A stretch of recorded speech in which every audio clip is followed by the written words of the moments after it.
Welcome back, friends. This is Dr. Mreo Lecturers. Don't forget to click the subscribe button and to click the bell, then put all for more updates. To join our Telegram group for discussions, just click show more in the description. Then if you scroll down, you'll see the links for the O level and the A level group.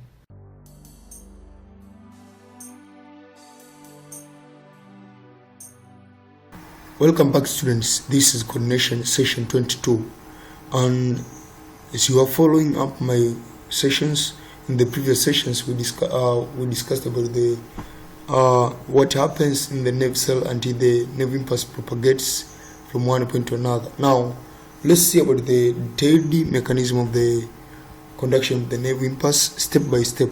So the first step ni kwamba at resting potential there is high concentration of sodium ions outside and high concentration of potassium ions inside. So this is the diagram which shows inside is negative with respect to the outside. Then in the second step, when the neuron is stimulated, sodium ions rush into the axon along the concentration gradient. This causes depolarization of the membrane. So when the neuron is stimulated by the impulse, sodium ions, they tend to rush into the axon. And then here the current changes. You see, positive inside becomes positive, outside becomes negative, inside becomes positive. So consider these arrows that this positive comes here, and this negative means will move out. This positive comes here. So this is the second step, which show the rush in of the sodium ions and the formation of what we call as the localized circuit. Now from there, from formation of localized circuit, we are saying that localized electrical circuit are established which cause further influx of sodium ions and so propagation of the impulse.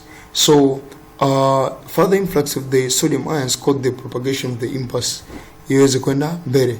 The direction of nerve impulse hapa ni kwamba nerve impulse inaenda direction kama hii hapa. Kwa hiyo inatoka hivi nerve impulse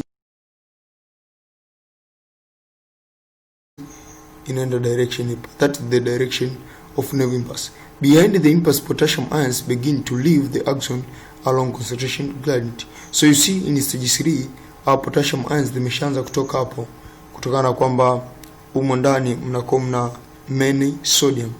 Namba 4 ni kwamba the impulse progresses, the outflux of potassium ions creates the neuron to become repolarized behind the impulse. So as the potassium ions zinazidi kutoka nje, the neuron becomes repolarized. So you see, kwa mfano hapa hii ni polarized, ila hapa hii ni unpolarized. So hapa manake hii region ya mwanzoni kabisa tayari imeshafanyaje, imesha repolarize kutokana na impulse kumove kwenda mbele. Then after there we are saying kwamba after the impulse has passed and the neuron is repolarized, sodium ions once again actively expelled in order to increase the external concentration and so allow the passage of another impulse.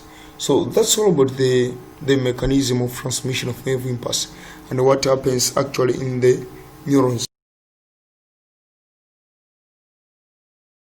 Sometimes you may see that these stages, they are very easy in explaining, but if you see the questions how they asked it is very difficult, because you need to know word by word in this session, and also you need to know these diagrams of what have been explained.